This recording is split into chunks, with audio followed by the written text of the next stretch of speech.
and lime. Just for you for this winter. Ursula! Blooper reel.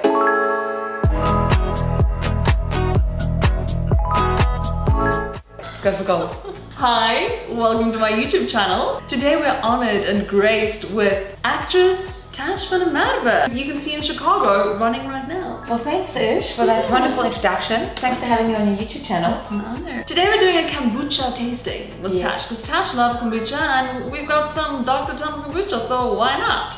It is great. I'm very excited to taste this range. I'm a big kombucha fan, as Ush said. Doing Chicago and having a really active lifestyle, I have to often up my probiotic. And Tash told me earlier that you actually make your own kombucha. I do actually, yes. I got a scumbi and I started growing it from scratch and did the whole fermenting process, put in my rooibos tea bags, and if I forget that it's in the cupboard sometimes, it ferments for a really long time and then I get reminded and find it again. So we're dealing with a real kombucha connoisseur here. Yes, excellent. So if anybody knows anything about kombucha, it's Tash. So she's the right person to do this review. I'm very excited to get tasting on these wonderful, wonderful flavors. You choose a bottle. Which one? Where should we go? Let's hit this one first. We've got spirulina and lime. Oh, that sounds awful. It's always important to mix it up from the bottom.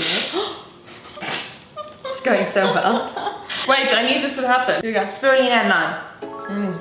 You would think that it's sort of a bit offish. It's actually lovely. It's very refreshing. Definitely more lime coming through, which is great because most people don't really like spirulina. The green tea base. Most of their flavors are green tea based, but we'll talk you through that. Okay. Next we have ginger. Are you a ginger fan? I actually am a ginger fan, and often a lot of people don't really like ginger because it tends to be quite burny or just a very overpowering strong flavor. Yeah. Is this like ginger ale? You know what? It's lovely. It's not sweet. Neither of these are sweet. Not overpowering, and it's not burny. Got a definite ginger taste coming through. I sound like I'm tasting wine. Right, so I think we're moving on to our slightly more fruity vegetable flavors. Here we have cranberry. It smells good.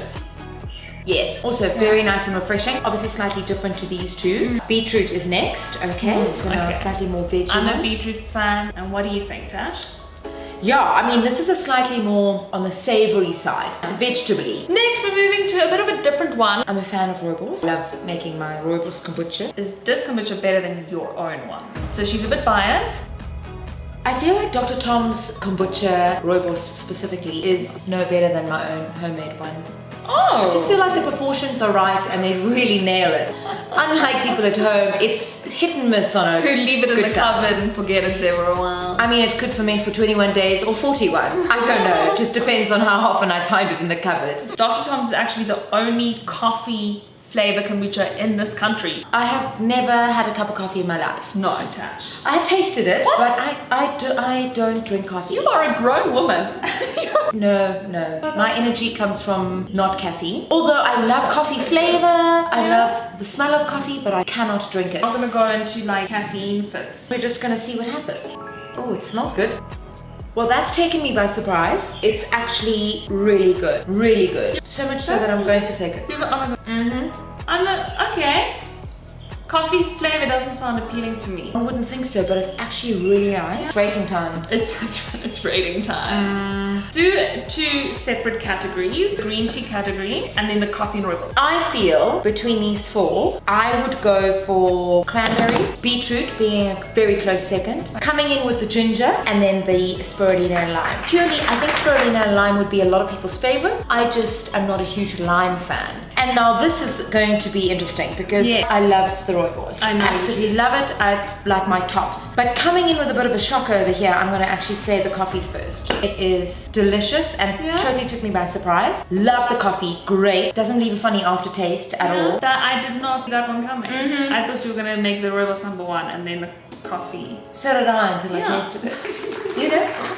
So water gets a little boring sometimes and I like to spice things up a bit by drinking kombucha. It's my vitamin B and my antioxidants, and it's not just boring H2O. Thank you, Dr. Tom's. Thank you, Tash. Pleasure. You're fabulous. Ciao. Bye. I'm not very brown, so